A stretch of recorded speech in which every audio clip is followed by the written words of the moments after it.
अस्सलाम वालेकुम dear students, I am Syed Asad Abbas और आज हम जो टॉपिक डिस्कस करने जा रहे हैं वो है energy stored in a capacitor. यानी कैपेसिटर में जो अमाउंट ऑफ एनर्जी स्टोर होती है वो हमने कैलकुलेट करनी है। तो सबसे पहली चीज़ ये है कि कैपेसिटर में एनर्जी स्टोर किस तरह से होती है। कैपेसिटर है क्या चीज़? कैपेसिटर के बारे में आप जानते हैं, a device which stores electric charges. एक ऐसा डिवाइस जो इलेक्ट्रिक चार्जेस को स्टोर करता है वो आपके पास क्या कहलाता है? कैपेसिटर कहलाता है। अब ये जो कैपेसिटर जितने भी अमाउंट ऑफ चार्जेस को स्टोर करता है, वो जो चार्जेस स्टोर होते हैं वो एनर्जी सोर्स के तौर पर बिहेव करते हैं। किसकी एनर्जी के तौर पर? क्योंकि इलेक्ट्रिक चार्जेस स्टोर होते हैं तो वो इलेक्ट्रिकल एनर्जी स्टोर हो जाती है। ये किस तरह से होती है, सबसे पहले हम इसे डिस्कस करते हैं। सबसे पहले आपके पास ये एक कैपेसिटर है जिसकी दो पैरेलल प्लेट्स हैं। इसे आपने कनेक्ट किया हुआ है किसी वोल्टेज सोर्स के साथ। जब आपने इसे वोल्टेज सोर्स के साथ कनेक्ट किया हुआ है और ये इलेक्ट्रिकली न्यूट्रल है, तो यहाँ पर आपके पास क्या है, इस प्लेट से आपके पास क्या होंगे, जितने भी नेगेटिव चार्जेस हैं यहाँ पर मौजूद नेगेटिव चार्जेस मूव करना शुरू करेंगे बैटरी सोर्स की तरफ, और बैटरी सोर्स से ये चार्जेस मूव करते हुए क्या करेंगे, ये आकर इस प्लेट के ऊपर स्टोर हो जाएंगे। यहाँ पर आपके पास क्या हो जाएगा, एक नेगेटिव चार्ज जो इस प्लेट से मूव किया, इस प्लेट पर आके क्या हो जाएगा, स्टोर हो जाएगा। और अब ये नेगेटिव चार्ज जब यहाँ से मूव कर गया है तो आपके पास क्या होगा, यहाँ पर एक नेगेटिव चार्ज की कमी, जिसे आप कहेंगे कि एक पॉजिटिव चार्ज स्टोर हो गया। इनिशियली जब आपके पास क्या हो गए, ये दोनों प्लेट्स न्यूट्रल थी तो इनके दरमियान कोई पोटेंशियल नहीं था, क्योंकि पोटेंशियल चार्जेस की वजह से होता है। Work done per unit charge जो है वो इलेक्ट्रिक पोटेंशियल होता है, तो चार्जेस तो थे नहीं, तो आपके पास इनिशियली आपके पास क्या होगा, potential is zero. Initially electric potential आपके पास क्या है, पोटेंशियल आपके पास होगा जी जीरो। अब नेक्स्ट हम मूव करते हैं, जब ये चार्ज पॉजिटिव स्टोर हो गया, यहाँ पर नेगेटिव। अब यहाँ से एक और नेगेटिव चार्ज इधर से मूव करता हुआ यहाँ पर आएगा, लेकिन अब क्या है, इस प्लेट पर ऑलरेडी एक नेगेटिव चार्ज आ चुका है, तो इसकी वजह से जो दूसरा चार्ज आ रहा होगा उससे कुछ रिपल्जन का सामना करना पड़ेगा। तो बैटरी सोर्स पर क्या करेगा, ज्यादा अमाउंट ऑफ वर्क डन करेगी उस चार्ज को यहाँ पर लाने के लिए। तो आपके पास क्या होगा, जब दूसरा चार्ज भी यहाँ पर आपके पास आ जाएगा तो यहाँ पर दो चार्जेस की कमी, तो यहाँ पर आपके पास दो पॉजिटिव चार्ज।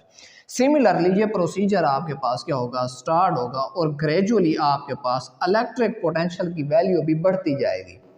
आप इलेक्ट्रिक पोटेंशियल कैलकुलेट करेंगे, जैसे जैसे चार्जेस बढ़ते जाएंगे उसके साथ इलेक्ट्रिक पोटेंशियल की वैल्यू भी क्या होती जाएगी, बढ़ती जाएगी। अब फाइनली यहाँ पर भी आपके पास ये प्लेट टोटली आपके पास क्या हो गई, चार्ज और टोटली नेगेटिव चार्ज, और ये प्लेट आपके पास क्या हो जाएगी, टोटली पॉजिटिव चार्ज हो जाएगी। तो फाइनल आपके पास at maximum value of charge store, charges stored, जब मैक्सिमम वैल्यू ऑफ चार्जेस जो है वो स्टोर्ड हो जाएगी तो आपके पास इलेक्ट्रिक पोटेंशियल जो है, इलेक्ट्रिक पोटेंशियल उसकी वैल्यू लेट्स सपोज वो आपके पास क्या हो जाती है, V हो जाती है।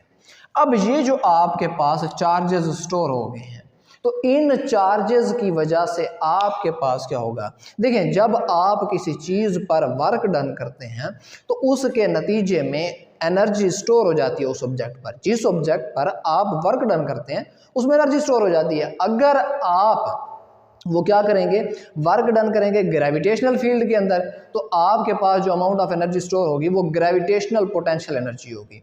अगर आप वही वर्क डन करेंगे किसके अंदर, किसी इलेक्ट्रिक फील्ड के अंदर, अब यहाँ पर देखिए इलेक्ट्रिक चार्जेस पर आपने वर्क किया और इलेक्ट्रिक फील्ड की मौजूदगी में किया, तो ये आपके पास कौन सा वर्क डन होगा, तो ये आपके पास इलेक्ट्रिक पोटेंशियल एनर्जी होगी, क्योंकि इलेक्ट्रिकल चार्जेस के पर वर्क डन किया गया है। तो जो आपके पास इलेक्ट्रिकल एनर्जी स्टोर हुई इन चार्जेस की वजह से, वो आपके पास किसके इक्वल होगी, वी नो दैट, हम जानते हैं क्या बेटे, आपके पास जो इलेक्ट्रिक पोटेंशियल की वैल्यू होती है, इलेक्ट्रिक पोटेंशियल, आपके पास इलेक्ट्रिक पोटेंशियल किसके इक्वल होता है, इक्वल होता है work done work done over unit charge.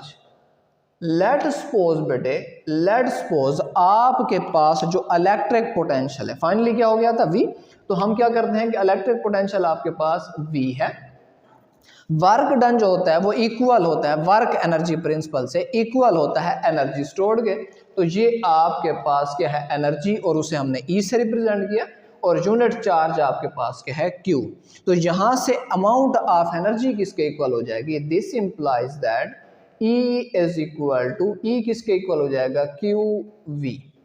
तो बेटे जो अमाउंट ऑफ एनर्जी आपके पास स्टोर हुई है इज इक्वल टू QV, वो आपके पास क्या है Q into V, product of charge into electric potential. अब आपके पास जो इलेक्ट्रिक पोटेंशियल है वो कौन सा आपने लेना है, आपको पता है कि इलेक्ट्रिक पोटेंशियल तो ग्रेजुअली इंक्रीज हुआ था, यानी इनिशियली जब चार्जेस जीरो थे, जब प्लेट्स पर कोई चार्जेस नहीं था, प्लेट्स न्यूट्रल थी, तो उस वक्त आपके पास इलेक्ट्रिक पोटेंशियल की वैल्यू क्या थी, जीरो, आपने कैलकुलेट की थी जीरो। और जब आपने क्या किया था, मैक्सिमम चार्जेस स्टोर हो गए थे प्लेट्स पर, तो उस वक्त आपके पास जो इलेक्ट्रिक पोटेंशियल था वो क्या था, V था। तो अब हमने देखना यह है कि कौन सा आपने इलेक्ट्रिक पोटेंशियल, तो इसके लिए आप जो है एवरेज इलेक्ट्रिक पोटेंशियल कैलकुलेट करते हैं। तो यहां पर इसके साथ हम क्या करते हैं, V एवरेज। अब एवरेज इलेक्ट्रिक पोटेंशियल की वैल्यू आपके पास क्या होगी, तो आपके पास एवरेज इलेक्ट्रिक पोटेंशियल, एवरेज जो इलेक्ट्रिक पोटेंशियल है इसकी वैल्यू आपके पास किसके इक्वल है, that is equal to, initially आपके पास इलेक्ट्रिक पोटेंशियल क्या था, zero, plus final electric potential क्या था, V डिवाइडेड बाई 2। यानी आपके पास एवरेज हम किस तरह से लेते हैं, initial value plus final divided by 2, तो ये आपके पास हो गया 1/2V। अब इसकी वैल्यू आप क्या करेंगे, पुट इन इक्वेशन 1, इसे आप पुट करें इक्वेशन नंबर 1 के अंदर, तो आपके पास क्या हो जाएगा, E यानी electrical energy, electric energy stored, E is equal to Q into 1/2V। तो आपके पास E किसके इक्वल आ गया, E is equal to 1/2QV। अब आपको अमाउंट ऑफ चार्जेस जो टोटल स्टोर हुए वो तो पता नहीं है, हाँ अलबत्ता एक चीज है कि जो इलेक्ट्रिक पोटेंशियल स्टोर होगा ना उसे हम कैलकुलेट कर सकते हैं, किससे, वोल्टमीटर के जरिए से।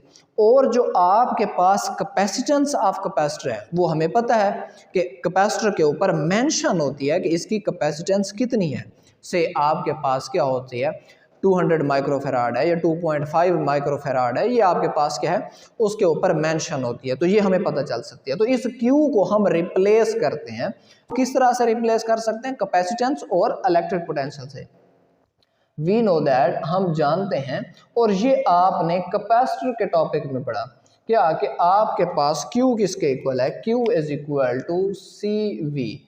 Q किसके इक्वल है, CV के। जब Q की वैल्यू यहाँ पर पुट करेंगे, से मैं इसे इक्वेशन नंबर 2 का नाम देता हूँ, तो आप Q की वैल्यू जब पुट कर देते हैं, तो आपके पास जब Q की वैल्यू आप पुट करेंगे इक्वेशन नंबर 2 के अंदर, तो एनर्जी स्टोर्ड E आपके पास किसके इक्वल आ जाएगा, E is equal to 1/2, Q की जगह आपने क्या पुट किया, CV इंटू आपके पास क्या था, V।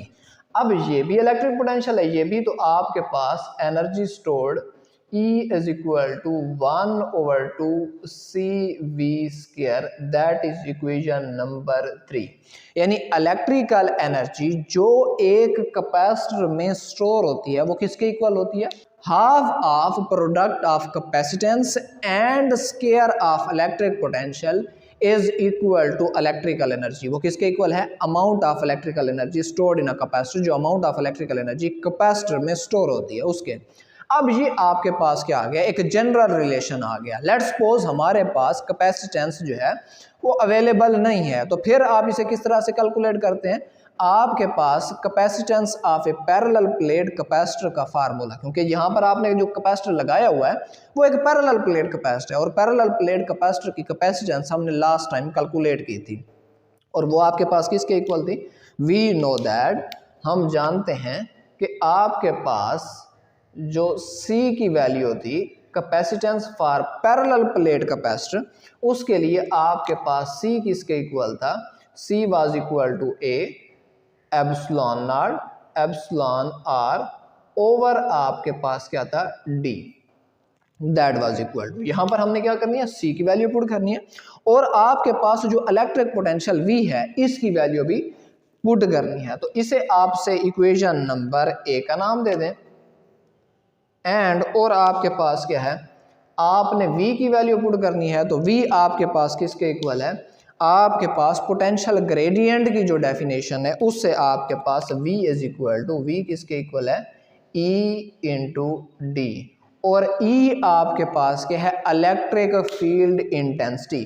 E को आप क्या कहते हैं, इलेक्ट्रिक फील्ड इंटेंसिटी, ये आपके पास इलेक्ट्रिक फील्ड इंटेंसिटी है। जब हम इन दोनों वैल्यूज को यानी C की वैल्यू को और V की वैल्यू को इक्वेशन नंबर 3 के अंदर पुट करेंगे तो आपके पास जो अमाउंट ऑफ एनर्जी स्टोर्ड है यानी आपके पास E किसके इक्वल आ जाएगा, E इज इक्वल टू 1/2 और C की जगह आपके पास क्या आ जाएगा, C की जगह आपके पास आता है A epsilon naught epsilon R over आपके पास क्या है D, और आपके पास V की वैल्यू क्या है, V की वैल्यू है E और ये आपके पास D, इसका आपने स्क्वायर कर लेना है। तो अब इन वैल्यूज को हमने क्या करना है, सिंप्लीफाई करना है। सिंप्लीफाई करने के लिए E is equal to, E किसके इक्वल है, 1/2 A epsilon naught epsilon R over D into आपके पास E का क्या हो जाएगा, स्क्वायर, और D का भी आपके पास क्या हो जाएगा, स्क्वायर। अब एक D से यहाँ पर ये भी D है तो एक D यहाँ से क्या हो जाएगा, कैंसिल, तो रिमेनिंग आपके पास क्या है, तो आपके पास इलेक्ट्रिक फील्ड इंटेंसिटी E की वैल्यू किसके इक्वल हो जाएगी, E is equal to 1/2 A epsilon naught epsilon R E into D. अब मैं क्या करता हूँ, ये दो क्वांटिटीज, एक आपके पास क्या है एरिया और एक आपके पास क्या है डिस्टेंस बिटवीन द प्लेट्स। ए आपके पास क्या है, एरिया ऑफ द प्लेट्स, मैं इसे मेंशन करता हूँ, ए आपके पास है एरिया ऑफ प्लेट और डी आपके पास क्या है, distance of plates, distance of plates.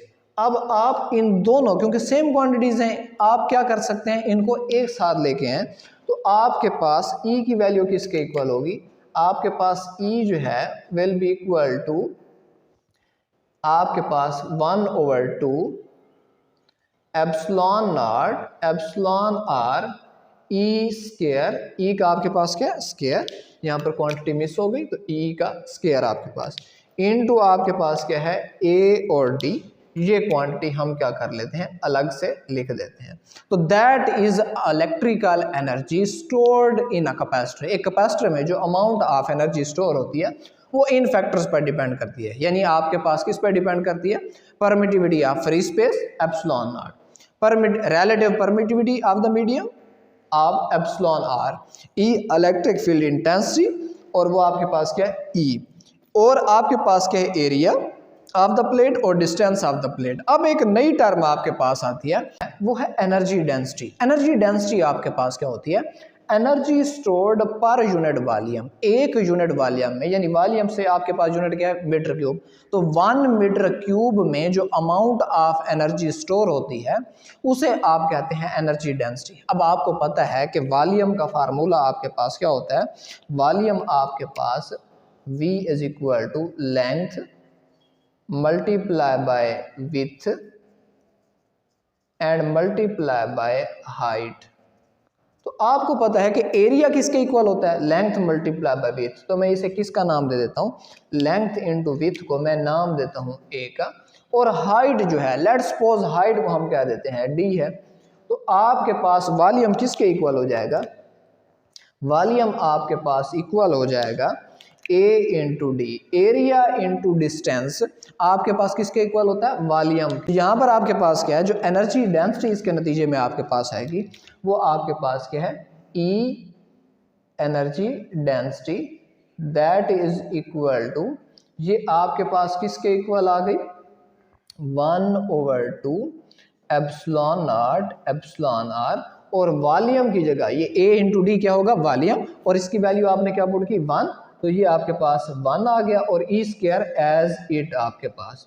तो आपके पास फाइनली इक्वेशन क्या बनेगी, एनर्जी डेंसिटी ये आपके पास किसके इक्वल हो जाएगी, 1/2 epsilon R into E square. That is the final value जो हमारे पास क्या है, एनर्जी डेंसिटी की वैल्यू है। और ये कितने फैक्टर्स पर डिपेंड करती है, 2 फैक्टर्स पर, एक मीडियम पर और दूसरा इलेक्ट्रिक फील्ड इंटेंसिटी पर। तो ये इन 2 फैक्टर्स पर क्या करती है, डिपेंड करती है।